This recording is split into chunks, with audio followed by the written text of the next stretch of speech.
Alex Kostecki, welcome to the conversation today. Thank you for having me. It is a pleasure to be with you. You're joining us from the New York area. I'm south of Salt Lake City in Utah. And today we're going to be talking about how HR can develop a financial wellness benefit strategy for their employees within the organization. And some related topics, I think, as we explore kind of unconventional benefits that we might offer in companies. I'm really thrilled to be sitting down with Alex today. As we get started, I just wanted to share Alex's bio with everybody. Alex Kostecki is co-founder and chief revenue officer of Clair. He previously worked in mergers and acquisitions at Deloitte for clients including MasterCard and American Express, gaining insights and expertise into payments infrastructure and EWA technology. Alex obtained his master's from NYU Stern School of Business and holds a BS in economics from the University of Lausanne. It is a pleasure, Alex, to have you. Anything else you would like to share with the audience by way of your background or personal context before we dive on in? No, that's it. Aside from the fact that I'm from Switzerland and I've been in the US for 10 years now and loving it here. Wonderful. And we were just chatting in the pre-interview. You'd spent some time out in Utah earlier in the year for a couple of months. I think we may have won you over, and we might get you to come back at some point and live here. Yeah, definitely trying to make it out there as fast as I can. We've actually got our operations team out there as well, Uh-huh. doing some support. And so any excuse I have to go make sure everything's running well over there, I take it. Wonderful. All right. As we get started, I thought maybe we could just talk a little bit about Claire, generally, if you Yeah. can explain a little bit about the company, the purpose, its mission, and then we can dive more into the financial wellness benefits component. Yeah, so Claire started because my co-founder and I saw a really strong opportunity in connecting basically HR tech and financial services because it really allows you to give an additional level of service to people. And so what we've done is we've built an offering which contains a full bank account that employees can actually connect to their payroll system. And what that does is it gives them access to their pay whenever they earn it, but they can use that to earn interest on it and grow their safety net by up to, $1,500. Hmm. That's very cool. Um, I don't know to the extent you can get into some of the nitty gritty on the HR tech integration side, but I'd love to hear more about that. Yeah, for sure. So, what was really important for us was creating a service which actually put you in a better situation. And so this is why we've sort of built it all as a bank account, which really allows you to manage cash flow, which frankly your employer is actually using today, right? Your employer Mhm. every 2 weeks is going to be issuing payroll, and they use that capital to pay their bills and earn interest. And so the idea is like, how can you bring that to the user? So what we did is on one side we built, using a standard fintech stack, a full digital banking platform where you can pay your bills, you've got a savings account, etc. And then we had to go out and try to convince as many payroll providers and workforce management systems as possible to work with us. What we Mhm. do is we work directly with their product teams, and we basically sell them on the dream of, look, this is where finance is going because this is really the opportunity to change the game and take a lot of customers from Chase, etc.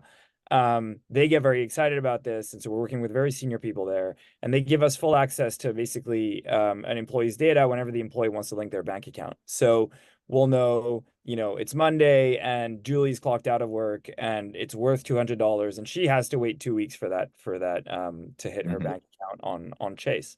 And what we do at that point is we basically say, well, we know that Julie's good for her money, and so we can make that available to her as an interest-free loan, and she can do Mhm. whatever she wants with that, including get interest on it. And all of that takes place within the bank account. And then once her paycheck lands on Claire, that's when we take back our share free of charge, and we basically run the whole platform on the money we make on card swipes. Hmm. Super interesting. Uh, what has been any resistance you may have been receiving from organizations you're trying to partner with? Yeah, you mean the employers or the payroll providers? Either or both. Yeah. Yeah, I think on the payroll provider side, they're starting to understand the big impact they can have in the financial services world. It's definitely an evolution we've seen take place throughout the founding of the company over the 4 years we've existed. Initially, it was really like, this is not data that I know that we can be sharing, Right. not data that I know makes sense to make available to people. Should I be cross-selling financial services, that kind of stuff? And the more this has actually changed in other adjacent industries, for example, you think of POS systems and Affirm or Klarna, the more payroll providers have recognized that they can actually really just bring a lot of value to their customers as long as they play by the rules, right? They're really, really Mm, careful on data compliance and they're really careful on fintech compliance.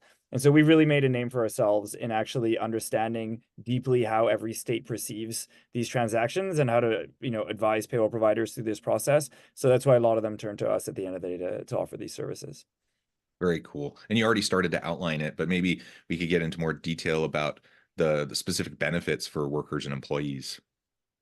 Yeah. So, initially we came into the earned wage access space, right? There's other companies in this space, companies like Daily Pay, who really took a first iteration at the concept of, what if I can plug some kind of digital ATM to your payroll system?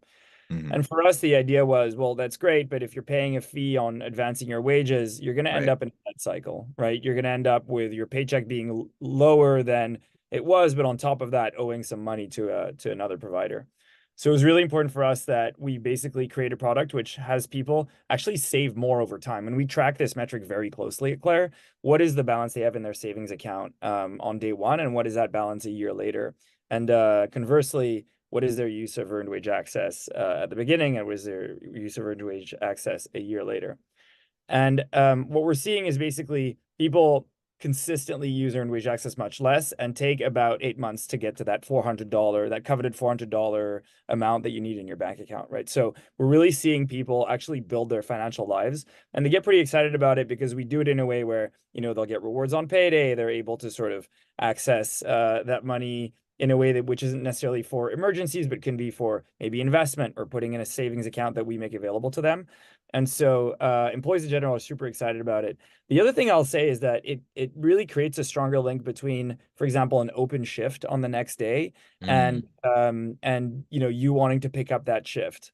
So we're basically seeing not only are employees showing up at work way more and staying at their jobs 40% longer, but 20% more shifts are being picked up by people who have this product because they make that relationship, right? And so that's really sort of where we can tie the advantage for employees with the advantage to employers as well. That is super cool. That's a really humongous benefit. When you think about that 40%, that's huge.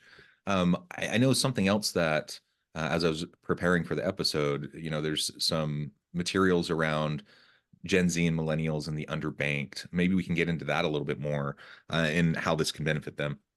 Yeah, totally. So we're a little overexposed on Gen Z and millennials compared to your standard bank because you need to, frankly, want to be okay with change in order to adopt a Mm, new bank account, right? When you think about wherever you got your bank account, most people chose it when they were, in their 20s or even younger.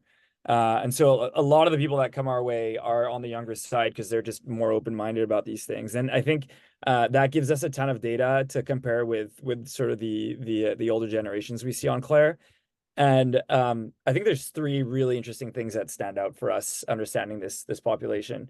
Firstly, in older generations, there's really this notion that a bank should be an old building with big stone pillars. It's all about like length and reputation.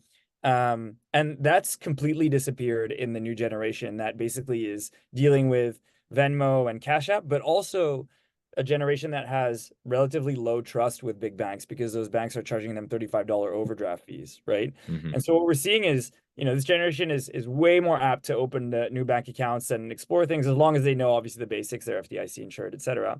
And it also means, which is kind of the second point, that they move money around a lot more than we see older generations do. So they'll typically have, three different accounts open in different places, a little bit of money in Venmo, maybe a savings account somewhere, and kind of have this mentality of a squirrel hiding nuts all over the place.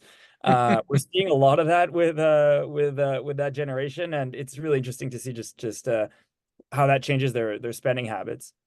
And the last one, this one is maybe something that I think we should be careful of and stay close to is they spend just way more on convenience products. I think we were Mm, looking at a ranking of we actually published this data recently, just a couple weeks ago, but we're looking at a ranking of where they spend, and the number one category for that generation is Uber Eats, Where for other generations that would have been Walmart, right? They would have driven themselves to buy their food and cook it themselves, and here we're talking about instant gratification, right? And then a few steps down, Amazon is like on everybody's list. Everybody's using that. Yeah, that's interesting. And just, anecdotally, I'm thinking of my two college-age daughters, and Yeah, their spending habits, and I'm like, that tracks. yeah, for sure. Everybody kind of recognizes their kids in those stats. Yeah, for sure. Well, cool. So with all of this in mind, the background that you just provided, maybe we can get into, why and how HR professionals can really get into the financial wellness space, and look at that strategically as a benefit for their people, for their employees in the organization. Yeah, I think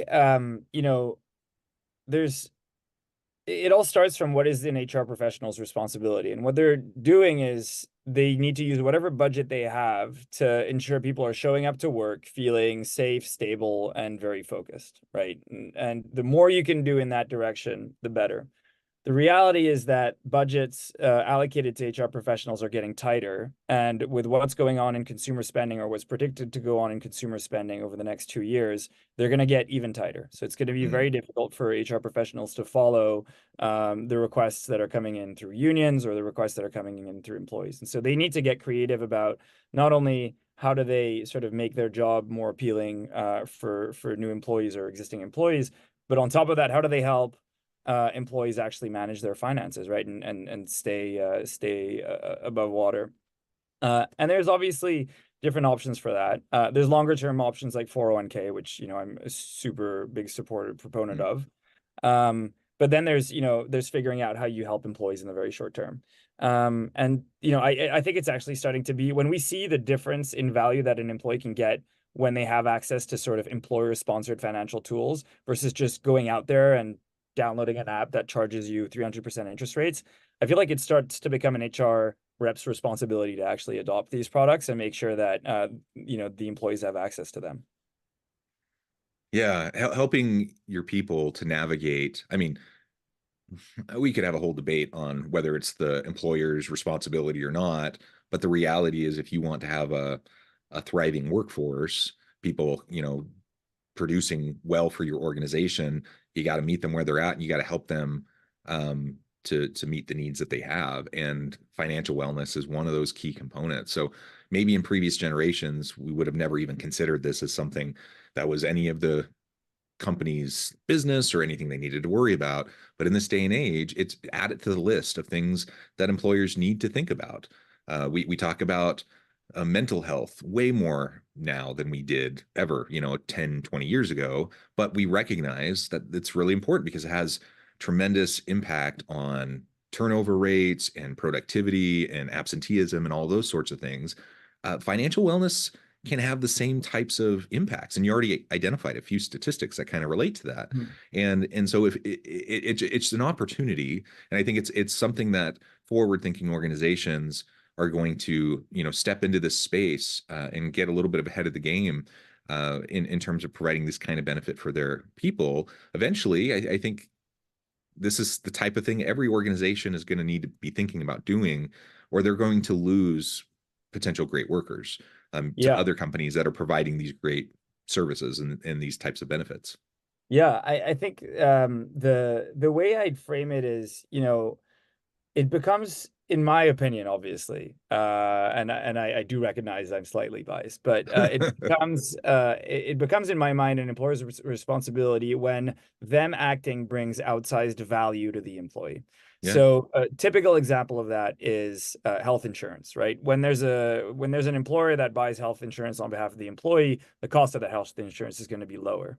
What we see with financial services, specifically anything linked to liquidity and giving access to cash, is the same thing. Basically, if an employee goes out and tries to get access to funds through like a high fee credit card or overdraft fees, etc., they are going to get charged astronomical fees or interest rates.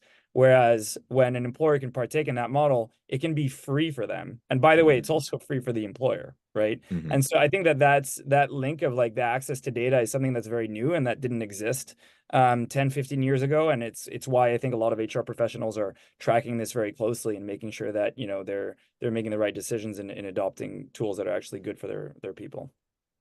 Yeah, yeah. And thinking about that adoption piece, what are some of the types of things that employers should be keeping in mind in selecting financial wellness benefits providers? Obviously, again, there's some bias here because you're representing one company, but what are some of the things you'd be talking people through as they're trying to make some of those decisions? Yeah, I'll keep this one very high level to not sort of be a set of directions to buy Clair, but really what I think is the sort of key considerations. Yeah. Um, I think number one, and this is a very subjective assessment, but you have to figure out, do you actually think this is going to make your employees' lives better, right? So if you're an HR or CHRO at an investment bank, adopting Clair is not going to check that box, right? And it might be something different, like student loan repayments with SoFi or something like that, right? But that's obviously number one, and like talking to your employees, understanding that is really important. Number two for me, something that's actually quite overlooked is whether or not the company has a strong understanding of compliance. Mm. There's a lot of complexity involved in paying people early or changing payroll processes, that kind of stuff. We've actually built Clair from the ground up around this, and obtained state by state licensing across the country to be able to operate in 50 states. But a lot of providers haven't done this because it's not yet being very closely looked at by regulators, and I think it will be very soon. And so I would definitely caution HR managers to have a deep understanding of this and ask all providers on any calls whether or not they can operate in states like California or Massachusetts, and what their compliance framework there is. And then the last thing, which is I think something that HR managers are very conscious about, but that should definitely make the list, is will it add work to your plate over the long term? Right. It's really important to have a lot of investment in launching a benefit. That's always the case. But the question is, are you going to have to be filling out forms and reconciling sheets every Friday or every second Friday because you're running payroll? Or is this something that's designed in a way that's sort of thought out so that you don't need to be cascading new processes to your whole HR team? And so, all three of these are factors that we thought through very deeply in terms of designing our benefit at Clair. And obviously there are other providers that look at these very closely, but I don't think that it's unanimous in the market that all of these boxes are checked. Yeah, for sure, for sure. And maybe as we start to wrap things up, let's talk about 2024. And we can talk further out too, I suppose, but really thinking about, key takeaways from 2023 as we enter the new year, what you think we might be around the corner in 2024 and beyond, regarding financial wellness benefits. Yeah. So I'd basically talk about two points. There's the regulatory compliance piece, and then there's just the economy and demand. Mhm. So on the regulatory compliance side, just for the background, regulators are starting to recognize that offering access to on-demand pay is a loan, right? It's offering money early, and this is something that we've been expecting for 3-4 years now. And finally, the dominoes are starting to fall. California actually just passed a bill recognizing it as a loan a couple weeks back. The first one this year was Maryland, and we're seeing discussions in the houses of many states across the country. Hmm. In my mind, that implies that basically next year is going to be fraught with additional rulings like this, which implies that many of the earned wage access providers out there, in fact, almost all of them apart from us, are going to have to either substantially change their models or shut down because they won't be legally allowed to operate in those states. And so that's definitely something to look out for. We're seeing other companies in our space starting to look at this and trying to understand what regulatory framework they want to approach. But it's definitely going to be a very big piece, particularly for enterprise customers, right? Companies that Mhm. operate in like 20, 30, 40 states and who need to have operations that are actually repeatable across all those states. So that's the first thing I'm watching very closely. The second thing is that the economy is obviously cooling off, and while the job market is staying strong, consumer savings are very low. They're at an Mhm. all-time low, lower than they were during COVID. And so we're for sure going to see a decrease in demand for consumer products. And that necessarily is going to make its way back into budgets for salaries, right? It might take a quarter or two, but it always makes its way quite fast that way. So it doesn't bode super well for the ability of an employer to meet wage demand because they'll see a drop in Mhm. revenues. But it does mean that they're going to need to get creative on helping employees get more out of their pay. And so basically, that's where I think financial wellness benefits, as well as any other benefits where employers can have a lot of leverage on value to an employee's package, Yeah. are going to play a really, really big role and continue being a big theme. Yeah. Thank you. That's super helpful to think through that. And I agree. When any opportunity to provide really great value to employees at low cost or no cost to the employer for already expensive benefits packages is going to be a huge thing. And everyone's going to be trying to find out how to leverage, you know, a whole array of different offerings that kind of fall into that camp, or under that umbrella of the types of benefits, you know, that are a little bit different than what we typically talk about in the traditional employee benefits packages that we see.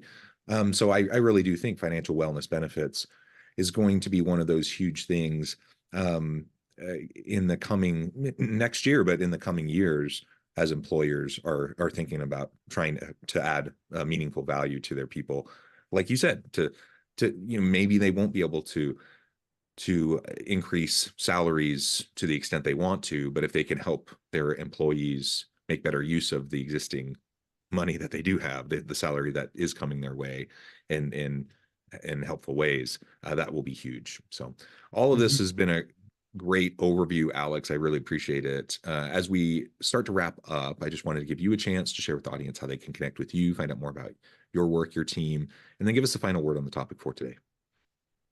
Yeah.